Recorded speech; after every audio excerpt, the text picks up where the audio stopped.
Hello, everyone. Welcome to Inside Talk Show. I'm Carla Elizondo. Inside Talk Show, it's an inside job. We are here to learn to live from the inside out, not the outside in.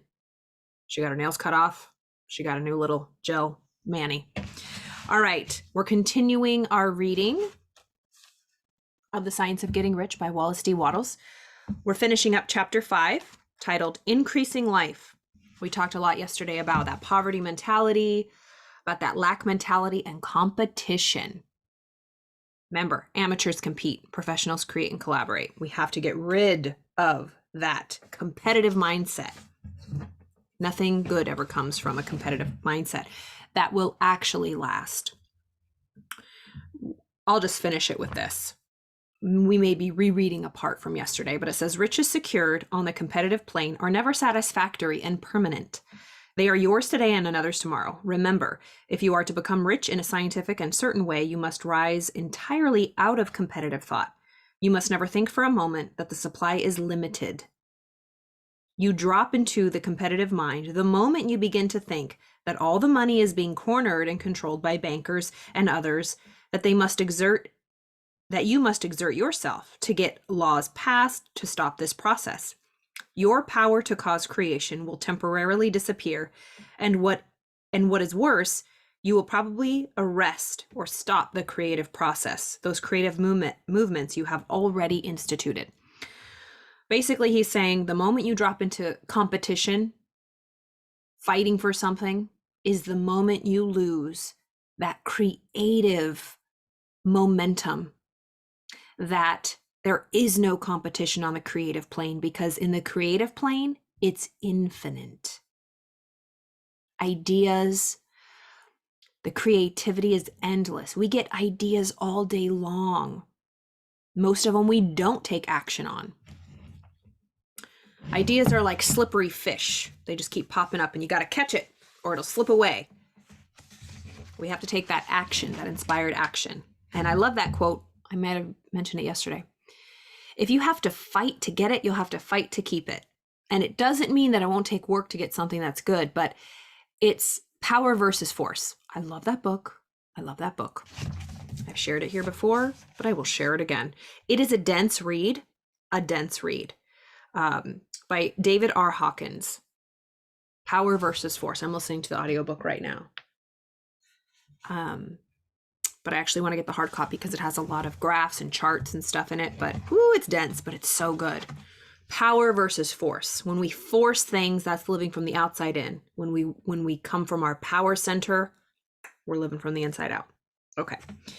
Know that there are countless millions of dollars worth of undiscovered gold in the mountains of the earth. Know that if there were not, more would be created from the thinking substance to supply your needs. Know that the money you need will come, even if it is necessary for 1,000 people to be led to the discovery of new gold mines tomorrow. Never look at the visible supply. Remember, we talked about yesterday. It's easy to live from what we see, from the evidence that already is. You don't have to be a genius to make up conclusions, theories, or beliefs from what you can see. That's easy. But let us remember, everything we can see was first in the unseen. It was first a thought. So starting from the causal plane, not the effect plane. The effect is the caboose on the train. We have to start from the engine. Never look at the visible supply. Always look at the limitless riches in the formless substance and know that they are coming to you as fast as you can receive and use them. Nobody, by cornering the visible supply, can prevent you from getting what is yours.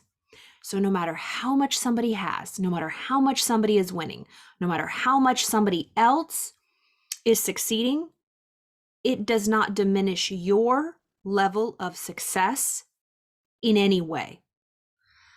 That's the whole competitive thing. If you really get that, the more other people are getting does not in 1 ounce take away your ability to get or your supply. because the supply is in the unseen. The supply is in thought. The supply is in the creative plane. And that's limitless, okay, as far as we know, until we, take that long nap. So never look at the visible supply. Always look at the limitless riches in the formless substance and know that they are coming to you as fast as you can receive and use them. Nobody, by cornering or taking the visible supply, can prevent you from getting what is yours. So no matter how rich Elon Musk gets, no matter how rich Jeff Bezos gets, it doesn't take away from your pot. From your pot, that's a potential, but that you have to creatively make manifest into the physical matter realm. Never allow yourself to think for an instant that all the best building spots will be taken before you get ready to build your house. Never worry about the trusts and combines. What is that word? Never worry about the trusts and combines and get anxious for fear. They will soon come to own the whole earth. Never be afraid that you will lose what you want because some other person beats you to it. That cannot possibly happen. You are not seeking anything that is possessed by anybody else. You are causing what you want to be created from the formless substance, and the supply is limitless. That's how people get you. That's unethical selling, I would say. You got to hurry up. It's going to run out. It's that poverty limitless, got to hurry up. You get in that anxious vibration mentality of rushing out to get things before they dry up and go away. That never happens. And if it did happen with something new was built. There's always something new. It's a mind game. It's all a psychological mind game. Live by this absolute truth. Ready? There is a thinking stuff from which all things are made, and which, in its original state, permeates, penetrates, and fills the interspaces of the universe. The easiest way to think about that is water. Pretend we're fish, and water is the thinking stuff. It's all around us. We're swimming in it. A thought in this substance, so any thought we have, produces the thing that is imagined by the thought, only if we get emotionally involved in it. So a pure thought that was an idea in our conscious mind, repeated over and over and over and over with emotion. We get emotionally involved in it. It will create like form. A thought in this substance produces the thing that is imagined by the thought. You can form things in your thought, and by impressing your thought upon formless substance can cause the thing you think about to be created. That was short and sweet. We just ended chapter 5, but I will give you this assignment for the weekend, people. Think about anything you've ever achieved in your life. Think about anything that exists in your life. That was because of you. It was first a thought. It was first an idea, a thought, a dream, an inclination. Everything begins with a thought or an idea. Period. Every item, every object you surround yourself with was first an idea in someone else's mind or in yours. Everything that is solid and that is matter and that we can see with our physical eyes came from the unseen, unformless realm. Unseen to the seen, unseen to the seen, unseen to the seen. That is the cycle. It's a cycle of life. Where did I come from? I mean, this can get really kind of heady, but like, where was I before I was here? I am an energy. I am an energetic being. Yes, I have a skin suit on, a bag of blood and bones. But the energy of Carla, the essence of Carla, didn't just create when this body was formed in my mom's womb. Energy cannot be destroyed. Energy cannot be destroyed. So my energy was somewhere else before it came to this body. and it'll go somewhere after. Energy cannot be destroyed. It just takes different forms. It just takes different forms of matter. So this cup is vibrating really, really, really fast in the form of glass or ceramic, whatever this is. But if you put a microscope up to this, there would be very fine particles dancing very fast at a rapid speed.